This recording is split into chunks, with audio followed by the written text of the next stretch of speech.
Angel, sinupalpal si Suntay dahil sa bastos nitong pahayag kay Ann. Wow!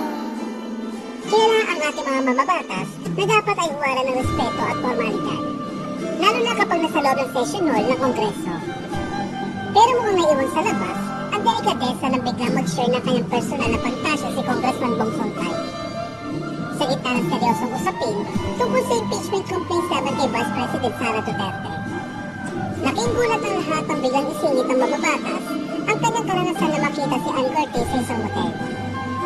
Ayon sa kanya, nag-init daw ang kanyang pakiramdam at na-imagine ang mga pwede mangyari. Isang pahay na sa tingin ng marami ay hindi lang bastos, kundi isang pumabastos sa dignidad ng mga kababaihan. Hanggang ngayon ay mainit pa rin pinag-uusapan sa social media na naging revelasyon ni Congressman Suntay. At maging ang pribado at nananahimik na actress na si Angel Locsin ay hindi na rin napigilan mag-react sa pahayag ni Congressman Suntay. Hindi ringit sa kaalaman ng marami na matagal nang nananahimik o naglaylo si Angel mula sa showbiz at social media.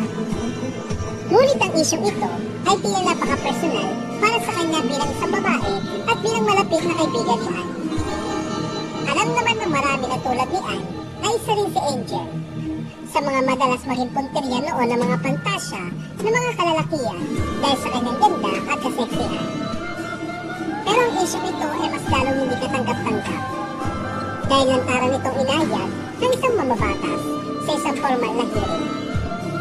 Nitong Martes, March 3, ay sinapalpal na ni Angel si Congressman Suntay matapos ipos ang inquiry ng isang card na naglalaman ng mga hirit ng mamabatas tungkol kay Ann.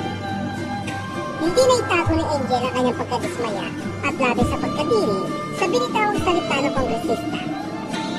Sa kanyang maikling komento na tila may halong paggigigil, naghanap ng pamalo si Angel. Dahil papaluin niya sa ulo si Congressman Suntay dahil tila wala na ito sa tamang pag-iisip. Ani Angel, naknan tokwa, saan ba yung pamalo? Matatandang malapit na magkaibigan sila Angel at Ann, kaya naman naiintindihan ng marami ang galit ni Angel kay Congressman Suntay.